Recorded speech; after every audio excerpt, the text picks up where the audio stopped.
Ever since the breakout success of Grand Theft Auto 3 in 2001, publishers scrambled to get a piece of that bank, releasing their own GTA clones. Activision, not one to back down from borrowing from a trend, wanted their own stab at the genre, but with a few twists added. Enter developer Luxoflux, who at the time had only worked on the car combat favorite Vigilante 8 and its sequel Second Offense, as well as Star Wars Demolition, which was a Star Wars themed version of Vigilante 8. Activision found their work so impressive that they had Luxoflux develop this new sandbox action game that would combine the gameplay styles of beat-em-ups, third-person shooters, and car combat games, have branching paths and multiple endings for the player to find, and allow you to drive through and explore Los Angeles from the right side of the law as opposed to being a criminal. That project ended up being 2003's True Crime: Streets of LA. Now, being a fan of Sandbox games, I remember playing the demo of True Crime when it came out years ago on an old Xbox demo disc and thinking, it's okay. I mean, it played fine, it looked good, but I didn't know if I was going to like the full product when it came out. Well, eventually it did come out. I rented it over the weekend, played it, beat it, and thought, it's still okay. Nothing spectacular. But I gotta wonder, it's been so many years later, has time been kind to True Crime? I mean, you never know. Some things might get better with age. So I'm thinking, why don't we cruise the streets of LA once more and see if it's worth being in your big green collection.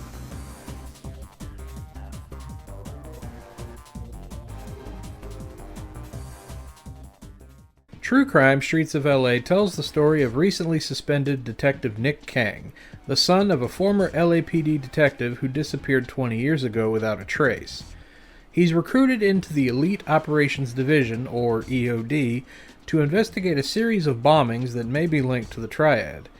While on the case, Nick discovers that there are bigger players involved in a much more dangerous game, with links to what happened to Nick's father. What happens next is a tale of revenge, action, and most importantly, choice. Yeah, something I didn't expect too much in a GTA clone is choice. As you play through the missions, you have the option to continue the story if you fail instead of retrying. Doing this, as well as being a bad cop, can take you down another path that will lead to one of 3 possible endings, leading to great replay value. But maybe we should check out more of the game first. Being a sandbox game, the trappings are all there. As Nick, you can drive around an approximate representation of Los Angeles to reach the next story mission. You also have locations such as spots to refill health and repair your car at the cost of a badge, which is essentially the currency of True Crime. You can also visit training areas where, for the cost of a badge, you can upgrade either your shooting, driving, or fighting skills by completing a training course. Of course, being a cop, you'll also have random crimes popping up over the city that you can respond to, such as reckless drivers, robberies, and assaults, that can net you some of those badges, earning 1 badge for every 100 reward points, which are gained by taking out or arresting criminals, completing missions, and solving said random crimes. But be careful, as shooting innocents and failing missions will also deduct from your reward points. This also ties into the good cop, bad cop meter. Neutralizing criminals, arrests, and solving crimes gains you good cop points, while being ruthless and shooting criminals in the head, killing innocents, using weapons in hand-to-hand combat, to name a few, will earn you bad cop points. Have enough bad points and even your fellow officers and civilians will try to take you down. As a bonus for being a good cop and completing each mission in each chapter, you're allowed to play a special mission to either receive a new car, gun, or fighting move. But if you fail it, you can't replay it until you fully complete a chapter again. I have to say, it's pretty nice to have this much incentive with choice as opposed to just having cops attack you if the wanted level goes up. As stated earlier, there are 4 types of gameplay missions to True Crime. Driving usually entails going after another car, tailing a suspect, or escaping from a car, with you being able to shoot out of your car, even pulling off focused slow-mo shots to take out tires or drivers. Of course, you can also drive around and respond to the random crimes as well as commandeer other cars if needed. It's okay. You're a cop. You can do that. Driving is pretty decent in this game, though sometimes the cars feel a little floaty and unresponsive, which kind of blows my mind since Luxoflux's bread and butter before this was games involving driving. But there's kind of a way around it. Just drive a taxicab.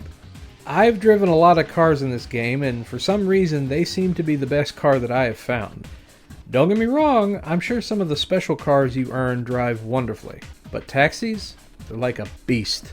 Also, while shooting is done with auto-aim, the precise shooting can be very clunky, especially within a high-speed chase. Speaking of shooting, those sections play like Max Payne, where you go through blasting criminals with your dual handguns, conveniently with infinite ammo, or whatever weapons enemies drop while dodge rolling, taking cover, grabbing human shields, and using precise shooting. Like driving, the precise shooting is great to neutralize enemies, but it can be tricky to pull off such a shot. Not to mention, if you happen to get shot, it knocks your aim around, causing you to try and get your aim back while avoiding bullets. Also, just like a game I recently covered, Advent Rising, the auto-aim causes the camera to just fling around and drive you crazy, though it's not as fast. Something else that threw me off is the extra commands, like showing your badge, shooting your gun in the air, and frisking perps. These are mostly used to spook criminals and random crimes so that you can arrest them instead of kill them. Having them in the game is pretty cool, but the game doesn't really tell you how to do them, leaving you to figure it out. By the way, you hold in the left stick and press one of the face buttons to do said action, and right trigger to shoot in the air. Fighting plays out like a standard beat 'em up. You have 4 attacks: a punch, high and low kick, and grapple, complete with combos you can perform when the enemy's stamina is down, and weapons you can grab around the stage. Basically, just beat down everyone till the stage ends. It plays pretty well, with the only minor gripe I had being that there wasn't a really good lock-on. Lastly, there's stealth. You go through a section as quietly as possible while taking out enemies by either knocking them out, killing them, or shooting them with a tranq gun. That's really it. It's definitely the most simple mode in this game. Now, despite all these modes not feeling fully realized, True Crime is still pretty fun to play. With all the variety it adds, plus the fact that you're a cop instead of a criminal, does give it enough of its own identity to make it more than just another GTA clone. Just one thing though. Why do games insist on camera control where right is left and left is right? I'm sorry, I just don't get this logic. Visually, True Crime is pretty good looking for the time, with a nice digital representation of LA, complete with freeways, harbors, stores, and of course tons of pedestrians that, well, they look like it. Yeah. Speaking of people, the actual main characters are nicely designed and are surprisingly well articulated. Now, rolling right into audio and voice acting, some of the characters' voices match pretty well, like Nick, voiced by Russell Wong. Man, I've been better. Здравствуйте, comrades. Were you looking for anyone particular? Actually, yeah. A fat ass named Big Chung. Unfortunately, Big Chung is meeting with Rocky, but he sends welcome message. Whoa! Maybe you guys need a lesson in hospitality. Nick's partner Rosie, voiced by Michelle Rodriguez. Let's go. Great, I'll have a cup of coffee, black, no sugar. Nick, Rosie's your new partner. Well, in that case, make it a bourbon. Screw you. Chief, I've heard of this loose cannon and there's no way I'm working with him. Fine by me. You know I work alone. This is the way it is, Nick. Someone's gotta keep an eye on you. And Rocky, one of the villains of the game, and FBI agent Masterson, both voiced by Gary Oldman. Rocky, come on. I just made another delivery to Cyprus. That's 1.5 million for the week. Yeah, it's too slow. We'll never launder all of it in time. I can't push these shops any harder. Many of them aren't cooperating. We can punish only so many. Ancient Wu is most unhappy. Screw the old man. Haven't you heard? The general is in town, looking for his money. And that's bad news for all of us. The general? He is your problem. We do the laundering. What the hell's going on? A squad of what we believe to be East Asian commandos are taking over the bank. They're demanding $500 million. They just clipped Ivan at the hangar. What's this bank got to do with any of it? All Cyprus holding deposits were transferred here yesterday, that's what. This general is obviously getting desperate, but I've got him where I want him. The SWAT team is on its way. The one that kinda just didn't match in my opinion was Officer George, voiced by Christopher Walken. His voice and George's character model just didn't... well, you be the judge. How about that time a straight bit you in a wiener, huh? Shut your mouth, you old loser. Up yours, pal. Don't mind that chooch, Nick. Let me tell you, it's great to have you back. Whoa, George, you're jumping the gun. I haven't agreed to anything just yet. You should. It would have made your old man proud.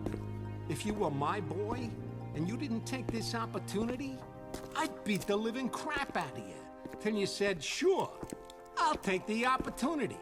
Or at least cried like a one-legged man in an ass-kicking contest. Easy, old-timer. I just came in to brush up. Aim for the paper. And kid, maybe think about firing one piece at a time. Saves an arm. For the senoritas, you know what I mean? Nah, double the pleasure, double the fun. If you got enough ammo, that is. That's what Viagra's for, sonny boy. This guy is unfucking believable. On to music, it's all licensed hip-hop, rap, funk, and rock tracks that, while do make for a great soundtrack, I can't play here. Just look up the original soundtrack for the game and see what you think. Although you can select what tracks you want to hear, as well as adding your own custom soundtracks via ripping CDs to the hard drive. True Crime Streets of LA set out to be more than just a GTA clone, and for the most part they succeeded. While it may not have needed so many gameplay styles, I'm looking at you, Stealth, the variety you get here, plus the multiple endings you can get based on choice, makes for a pretty good time, with enough there to play it for, a while. If you see it out in the wild for a good price and you're in the mood for a sandbox game with a little bit of variety, give the Streets of LA a cruise. Since True Crime ended up being a big hit for Activision, of course the sequel would follow about 2 years later with True Crime New York City. But, as always, that's for another time. So, until then, this is the Dali Popka saying, as always, stay green, my friends. I'll see you next time.